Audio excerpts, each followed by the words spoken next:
In case you didn't know it, Francis Collin, the former head of National Institutes of Health, has been on a faux apology tour. Now, some of you might be wondering, who's Francis Collin?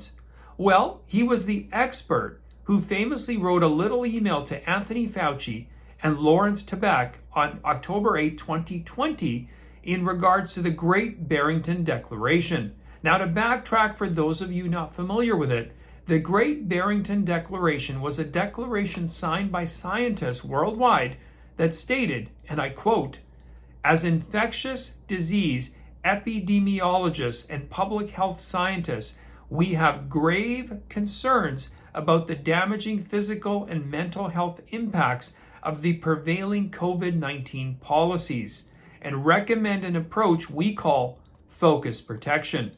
And it seems like Mr. Collins took umbrage with these scientists way back then. After all, how dare they hold a contrarian point of view to his? After all, they're just mere scientists, not the science, like Mr. Collins and Dr. Fauci. How do I know? Well, here is Mr. Collins' email word for word, and I quote from October 8, 2020, "This proposal from the three fringe epidemiologists who met with the secretary seems to be getting a lot of attention, and even a co-signature from Nobel Prize winner Mike Levitt at Stanford. There needs to be a quick and devastating published takedown of its premises. I don't see anything like that online yet. Is it underway?" Was this an abuse of his authority as head of NIH? Well, you be the judge. Now, having the benefit of hindsight, was the quick and devastating takedown of the Great Barrington Declaration an appropriate response? Who was right and who was wrong with respect to the best way forward at the time when it came to dealing with COVID? By all accounts, to this day, Collins has never been forced to defend this email. Shouldn't he have to? I mean, after all, as credible scientist and head of the NIH at the time, shouldn't he have welcomed any and all ideas, encouraged robust debate and discussion amongst all the experts, not just a select few who agreed with him? Well, it seems to me I'm not the only one who feels this way. Last Friday, Brownstone's Jeffrey Tucker published an outraged article about Francis Collins' phony apology tour as well. The article outlines the pandemic's many costs and concludes that Collins' contemptible non-apology was not even close to addressing the reality of the situation. In fact, even mainstream corporate media seems to have taken issue with Mr. Collins as well. The Wall Street Journal's editorial board published an op-ed titled, "Francis Collins has regrets, but too few."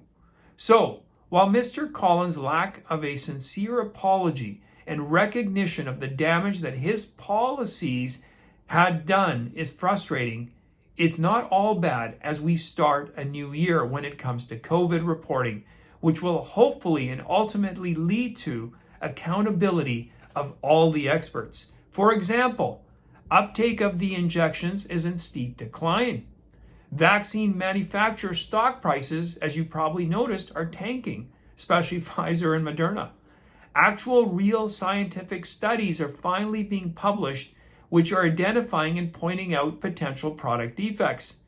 Censorship, while it may be hard to believe, is actually on the decline. Yes, ever so slowly, but these days academic papers critical of the injections are finding easier publication without having to sprinkle them with the state-approved, safe and effective disclaimers throughout.